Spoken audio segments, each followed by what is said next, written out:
ప్రజలందరికీ నమస్కారం. నేను సర్పంచ్ అభ్యర్థిగా పోటీ చేస్తున్నాను. నాది బాలిగుర్తు. కోడిగిరి అభివృద్ధికై నేను పాటుపడతాను. మీరందరూ నన్ను ఓటేసి గెలిపించగలరని నా యొక్క మనవి.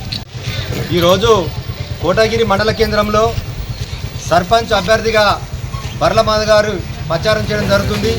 ప్రచారంలో భాగంగా సిపిఐ పార్టీ తరఫు నుంచి మేము కోటగిరి మండల కమిటీ తరఫు నుంచి సంపూర్ణ మద్దతు సిపిఐగా బలరామధును మేము మద్దతు తెలుపుతున్నాం.